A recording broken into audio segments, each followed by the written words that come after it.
히브리서 70번째 묵상입니다. 신약 성경 히브리서 11장 1절부터 3절 말씀까지 봉독하겠습니다. 믿음은 바라는 것들의 실상이요 보이지 않는 것들의 증거니 선진들이 이로써 증거를 얻었느니라. 믿음으로 모든 세계가 하나님의 말씀으로 지어진 줄을 우리가 아나니 보이는 것은 나타난 것으로 말미암아 된 것이 아니니라.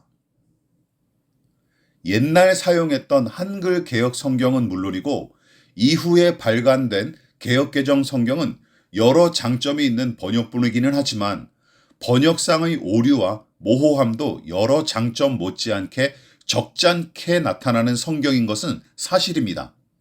특히 요즘은 거의 사용하지 않는 무엇 하느니라, 하소서 등의 고어체 문장과 함께 초기 성경 번역본에 사용하던 어려운 한자 단어들을 많은 부분 그대로 쓰는 바람에 성경 읽기 자체가 녹록치 않을 뿐더러 얼른 이해하는 일은 더욱더 어려운 게 사실입니다.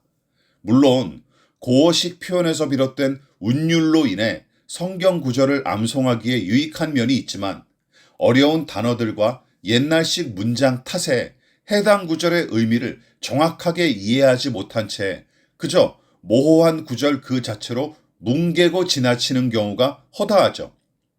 그 대표적인 구절이 바로 10장 1절부터 3절까지의 말씀으로서 이 의미를 좀 더 쉽고 정확하게 이해하기 위해서는 공동번역처럼 쉽게 번역된 성경을 살펴볼 필요가 있습니다. 공동번역본입니다. 믿음은 우리가 바라는 것들을 보증해주고 볼 수 없는 것들을 확증해줍니다.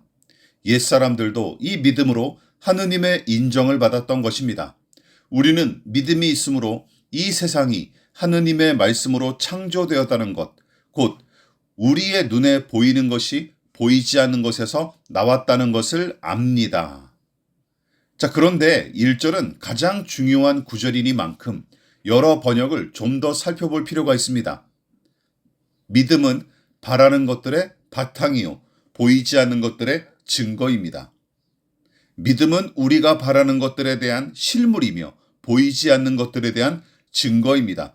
즉, 히브리서의 저자는 믿음을 삶을 가치 있게 하는 든든한 기초이자 볼 수 없는 것을 볼 수 있게 하는 단서로 규정한 것입니다. 다시 말해 히브리서 저자는 볼 수 없는 것을 보게 하고 들을 수 없는 것을 듣게 하는 것, 그것을 믿음의 기능과 효력으로 설명한 것이죠. 자, 그렇다면 불신앙의 상태에서는 보거나 듣지 못하고 느끼거나 확신할 수 없었던 것은 무엇일까요? 말씀으로 세상과 만물을 창조하시고 만사를 주관하고 다스리시는 하나님. 여러분, 불신앙은 그것에 관해 전혀 생각하지 않고 더 나아가 적극적으로 부정하도록 부추기지만 믿음을 은혜로 얻은 사람은 그 교훈과 교리를 불변하는 엄연한 사실과 진리로서 받아들일 뿐만 아니라 지금을 살아가는 생명으로 신뢰하고 내일의 삶을 여는 능력으로 확신합니다. 즉, 하나님의 창조, 그리고 인간의 타락과 구원, 예수 그리스도의 성육신과 십자가 대속의 죽음, 부활과 승천, 이미 임한 하나님의 나라, 성령의 강림과 그 일하심, 예수 그리스도의 재림과 심판 등의 이해와 체험은 오직 믿음으로만 가능합니다. 그래서 오래전부터 기독교회는 이해하여 믿는 것이 아니라 믿음으로써 이해한다 하고 주장했던 것이죠.